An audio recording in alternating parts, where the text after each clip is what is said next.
tayo ng why nakakasosyal. Ito na talaga yung feeling ko nasa Qatar Airways ako. Ito na yung feeling ko legit na Qatar Airways experience. Ito na yung food natin, guys. Please remove all devices from charging ports for takeoff and landing. And the best thing about this flight for me ay yung Wi-Fi. Grabe, free siya for all. And the entire trip, connected tayo. Ganda, sunrise na. Isa siyang malaking check sa bucket list ko, diba? Isa ko ripot traveler na may experience siya as the best airline in the world. Hindi ako professional na aircraft reviewer, okay? It's just me and my experience. I hope you also get to experience the things that you've been dreaming of. Lalong-lalo na para sa mga tulad kong normal lang naman na empleyado. Walang generational wealth. Those who really work hard to make it in life. I hope you guys win. Hello guys! Kumusta kayong lahat? This is Dave the Kuripo Traveler. At ngayon, pauwi na tayo sa Pilipinas here from USA, specifically here in Florida. Ayan, in 1 minute ipipick up na ako ng Uber. So papunta tayo ngayon sa Miami International Airport. Sasakay tayo, the best airline in the world, Qatar Airways. For the first time. Let's go!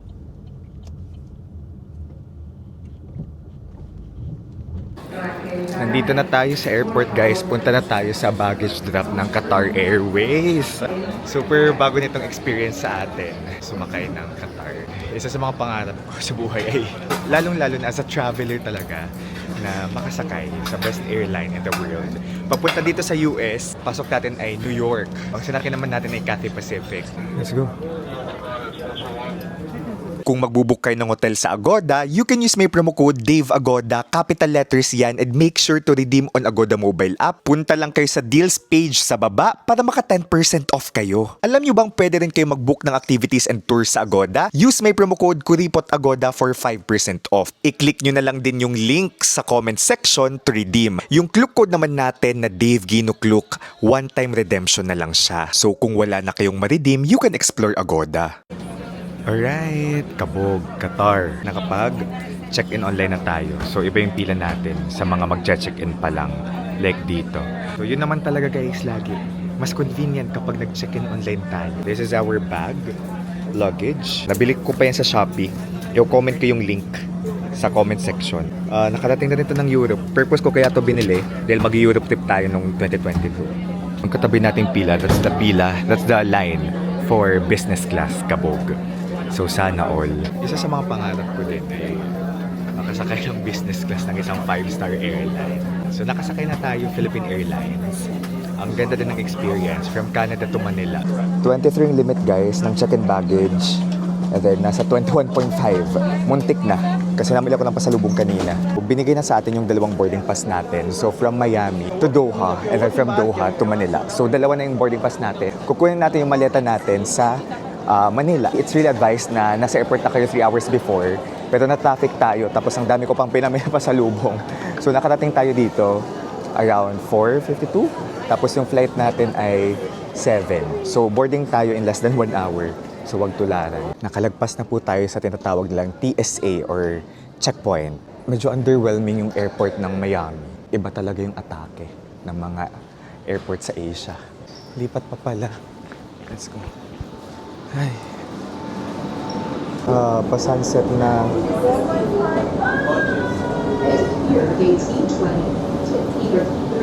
E23, nandiyan yung gate. Qatar. Dito na tayo sa mga boarding gate. Ito na siya. Ako ng water. Ang laki naman ng water. Pasta Alfredo yung order natin. Sa totoo lang, di pa ako nagla-lunch. Insert lang natin yung card. Let's eat. Charan!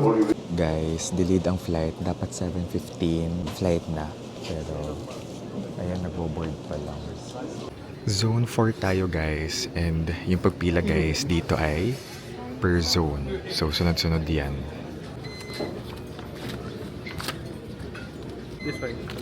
Thank you. Boarding na tayo. Goodbye US. After mga 1 week, uwi na tayo ng Pilipinas. I only had nothing but great experiences dito sa US. Unang tapak. This way. Alright. Goodbye, US. Dito na tayo sa loob ng aircraft. Nakakamiss yung premium economy. Nandiyan na siya. Masikip. Yeah, I should have gotten an award for this. I should have. Put you on my safety video. The keeper sent me. Please remove all devices from charging ports for takeoff and landing. Okay, the Gotcha. emergency exits near your seats. Emergency exits are clearly marked. In the unlikely event of an emergency landing, please adopt the appropriate brace position. Sit wait back lang, may and enjoy your Wi-Fi. flight. Wait, may pa-wifi pala sila guys. Try natin kung totoong chismis na may wifi sila. May wifi.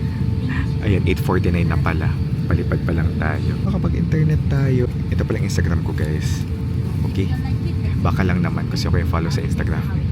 Pero look, nakapag-internet tayo. Ayan. Nakapag-internet tayo guys. So, sabi talaga.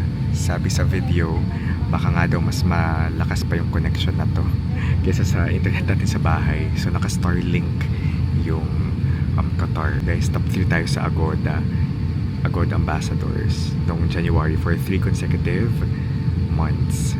Maraming salamat sa paggamit ng promo code. We are able to travel as well. Goodbye, Miami. 12 hours and 30 minutes ang flight papuntang Doha. So, makakatulog tayo ng mahimbing. At this point, hindi ako sure kung abot ako sa connecting flight ko. Yung layover natin, 1 hour and 40 minutes lang. Tapos yung delay na sa 2 hours. Ito pala guys, yung mga things na provided. Headphones, ito. Hindi ako sure kung ano to. Baka kit, toothbrush, ganyan. Pillow, aksakan pala. This is the train table. Table tray. Diyan. Here's our food.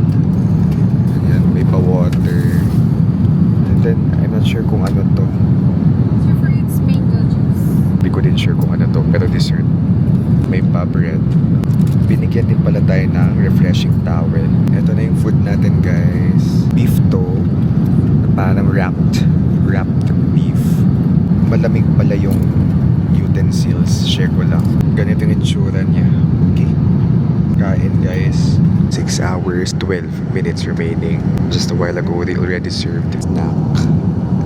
Cheesy chili chicken, cornbread, baby muffins, and TV shows, music, may pa-games. Masikip talaga yung leg room. Tapos ito pa, nag-recline pa yung harap natin. Nag-recline na rin ako kasi naka-recline naman lahat. Nare-recline siya for a purpose. Kasi minsan naiya ako pag-recline. Pero everyone's doing it anyway. Meron din ditong headrest. Let's eat guys. Kainan na naman. Vegetarian option pala yung pinili ko. 12 minutes left guys. Landing na tayo. Nakaunat-unat naman tayo. 5:15 departure natin. I mean yung boarding natin papuntang Maynila. Clutch, 5:35, palanding pa lang. Kaya ba natin to? Kakayanin. Malapit na tayo magsabi ng touchdown Qatar. Like literal na touchdown na. Back. Touchdown Qatar. Ito na yung airport guys. Welcome to Qatar! Smooth naman yung flight natin from US to here. Ayan, palabas na. Guys, eto. Napakakabog. Manila? Manila. Flying to Manila? Yeah, 16. next to your boarding pass. Yeah. Your gate is a C16, sir. Alright. You need to go directly to the gate. Yeah, C16. C16. Yeah, to the right. To the right. Thank you. Ah! Transfer natin to Manila. Kaya pa naman. Hindi naman sila papanic for us. C16. To the right. Guys, ang ganda. Ang ganda ng airport. Look. So, this is Hamad. Tama pronunciation ko. Hamad International Airport. Kabog, ganda.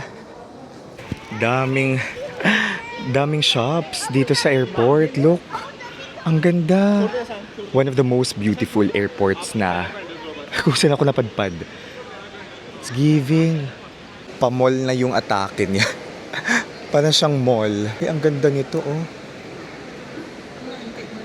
Art. Parang ang saya lagi mag-layover dito pag long haul flight. Pwede mong explore yung airport. The airport itself, it's a tourist spot. Char. Let's go. O diba, yung mga nakikita sa background ko, ang ganda. Look. Let's go, let's go, let's go. Malapit na tayo sa gate. Ay, ito pa. Ang kabog pa. Ang daming installation, guys. Ang daming installation. Picturean ko nga to. Diba? Minsan, bilisan ko lang mag-picture. Tara, dito tayo. Ang ganda. Nakakaloka. Galing tayong airport ng Miami tapos JFK sa New York. Pasensya na. Wala siyang binatbat. Wala silang binatbat sa mga airport dito sa Asia. Singapore, Qatar. Di na pala tayo dumaan ng security check or checkpoint. Dire-diretso na. Pagkalabas, diretso na sa gate. Sa iba kasing connecting flight, dadaan pa talaga tayo sa checkpoint or security check. Made it. Iniisip ko kung di tayo umabot nun. Feeling ko naman lalagay tayo sa next flight. Pero kasi yung seat natin, napili na natin to, binayaran natin yung seat natin. Economy tayo ha.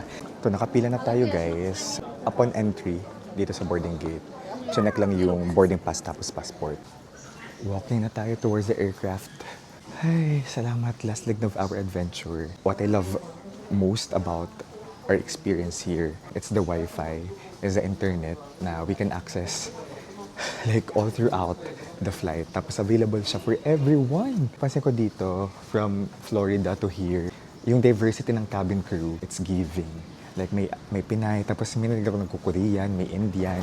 So, iba't ibang nationalities. Okay guys, nakopo na ako dito ngayon sa seat ko. It's seat 37A. Mas gusto ko siya sa seat natin kaysa kanina from Florida to Doha na nasa seat 17A tayo. Akala ko yung seat ko yung 16A. 17A pala. Ay joke, 17A talaga yung nabook ko. Pero akala ko yun yung best seat. So, better yung 16A. Tapos ngayon, nice naman yung 37A kasi nasa harap talaga tayo. Unlimited leg room. So, kung gusto natin mag-toilet, we can just, stand up without disturbing others. Kung gusto natin matulog, ito makakasandal tayo mamaya. Unlimited, talaga tayo dito. Leg room. So, we can stretch, go to the toilet anytime we want, nang walang naabala. Again, hindi ko naman alam kung anong laman nito. Feeling ko eye mask. Yeah, and then some stuff. Headphones ulit, and then kumot, then pillow. May internet pa rin tayo. Look, ayan, palobat na ako pero may saksakan naman dito sa aeroplano. Follow nyo naman ako sa Instagram, baka pet nyo lang, Dave Gino. Mas real time ako mag-post versus YouTube. Mas maganda yung aircraft dito, pati yung lavatory, may saksakan, mas malinis din. Mas gusto ko to, mas well-maintained tignan. Here's our food guys, and yan, nag-request tayo ng wine. So, it's one of the choices. Ito yung feeling kong mas premium experience. This Doha, this Qatar to Manila experience na flight, it feels much more premium, mas comfortable. Maybe because we're here in front, mas bet ko yung economy na seat na to versus yung experience ko sa premium economy ng United Air last year na parang I barely slept. Pero that was just my experience. Ito yung in-order natin. We selected, may 3 options for food. So we selected Japanese curry with rice. Service, ang ganda. Like itong tray table natin, tinulungan niya tayo, paano iangat. Although alam ko na rin naman, pero that was a small thing that for me really matters. Actually, inom tayo ng wine, nakakasosyal. Feeling ko talaga ito na talaga yung feeling ko nasa Qatar Airways ako. Ito na, yung feeling ko legit na Qatar Airways experience. Guys, ang sarap ng food, ang sarap ng curry. We have a better experience dito sa Doha to Manila flight. Solid experience. Nag-offer din pala sila ng Biscoff and then coffee or tea after ng meal.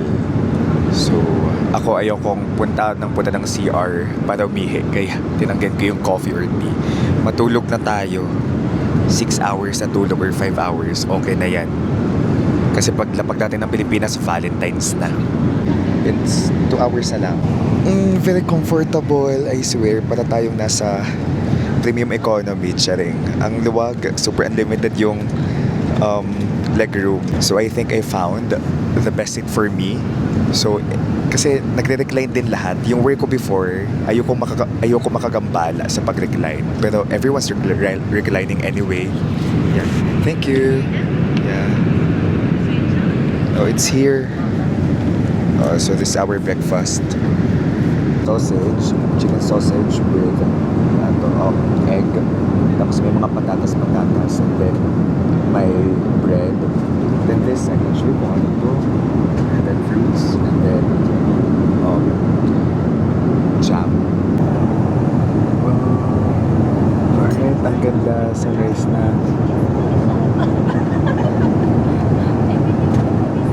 Ayan, good morning na guys. Maliwanag na. So kanina may lumapit na crew sa atin. Yung isang Korean nga. 10% na lang pala to. Nag-notify. Lulumat na ako, namumula na. May lumapit sa atin na Korean flight attendant. Na-recognize ko kasi agad na Korean siya. The way she engages, the way she talks, tapos of course the features. Tapos nilapitan niya ako, tinanong yung pangalan ko. Parang, sinabi niya, you're Mr. Dave Gino? Parang sabi niya, I heard you're a famous influencer. You're famous in the Philippines. Sabi ko, no. Kunti lang naman yung subscriber ko. Tapos followers, diba? Yun daw yung sabi sa kanya ng isang crew dito na I believe Filipina or Filipino. So, wala lang. Di naman tayo famous, pero nakakatuwa lang na we get to experience this kind of moment, itong encounter dito sa Qatar Airways. So, tinanong ako kung kumusta yung flight. Sabi ko, definitely this flight is better than my Florida to Doha. Na feeling ko ang sikip-sikip. And the crew are very lovely, friendly. Pati din naman yung from Florida to Doha. Pero this one, iba. Ito yung Asian hospitality na damang-dama ko dito. Itong flight na to from Doha to Manila. So ayun, nagsigahan kami. Siya si Joy. So si Joyce, sabi ko, manasoban kapsim nida. So kinukurian ko din siya kanina ng very light. Kasi tinanong niya how's the food, as in the first encounter namin. Sabi ko, machisoyo. Tapos pili ko natuwa din siya. Ayun, kakatuwa lang to be recognized and to be recognized in this plane. So sana daw next time experience ko yung Q suite nila. Yun yung business class, pero ang mahal-mahal nun. Yun, my heart is so full. This encounter made my day, hands down. Ayun, nakakatuwa lang kasi first time ko ma-experience sa isang airline. Nakapag ibang 5-star airlines na tayo guys, pero ito lang yung natatanging may free wifi the entire trip, tapos mabilis. In fact, nakapag-upload tayo ng mga IG stories, di ba, mga videos yun. So mabilis talaga siya. Tapos nakailang post tayo habang nasa flight. So I just maximized. Hindi rin naman kasi ako masyadong makatulog. Don't get me wrong, it's very comfortable. Pero gets ba, I think that's the jet lag. We can connect to the wifi. Mabilis siya, powered by Starlink. So nakakatuwa. Bucket list ko to actually na makasakay ng Qatar Airways. Taga natin to sa bato na ma-experience natin yung Q suite in this lifetime. Yung business class nila.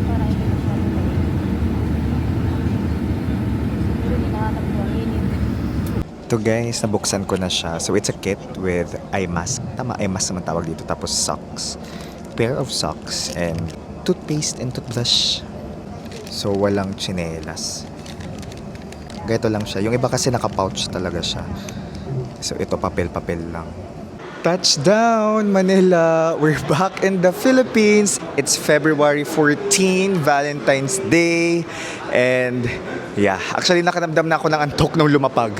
Feeling ko yung katawan ko na-recognize na, or yung utak na, hey, it's Philippines already. You can now sleep.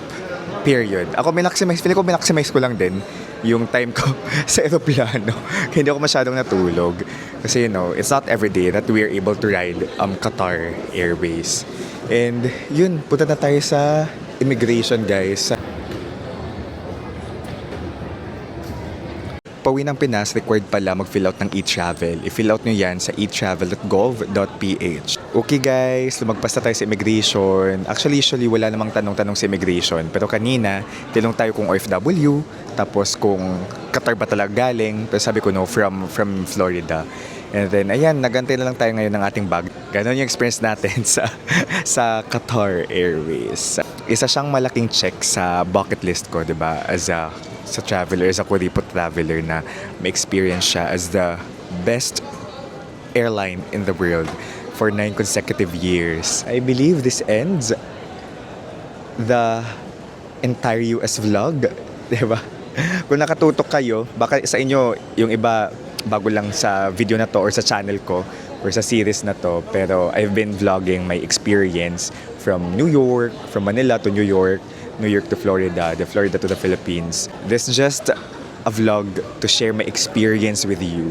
Hindi ako professional na plane or aircraft reviewer, okay? It's just me and my experience. So kayo guys, kung sasakay kayo ng aeroplano, may pinapangarap ba kayong, airline? Comment down below. Super solid experience. Super solid US trip. Very surreal. May mga times kanina sa aeroplano na mukha kong tanga, mayak na lang ako ganun. Kasi ganun ka-surreal yung experience for me. And it's always nice to be grateful. When we are truly grateful, doon talaga natin mas na-appreciate yung things. It's really easy to feel blessed when we are grateful. And I'm rooting for you guys. I hope you also get to experience the things that you've been dreaming of. I'm rooting for you. Lalo na para sa mga tulad kong normal lang naman na empleyado. Walang generational wealth or hindi nepo baby. Those who really work hard to make it in life. I hope you guys win because we all deserve to win. Lalo na kung marangal yung ginagawa natin sa buhay at nagsisipag tayo. So this is Dave, the Kuripot Traveler, here from Manila. Makakatulog na ako ng mahimbing. Let's live our best lives. Bye-bye!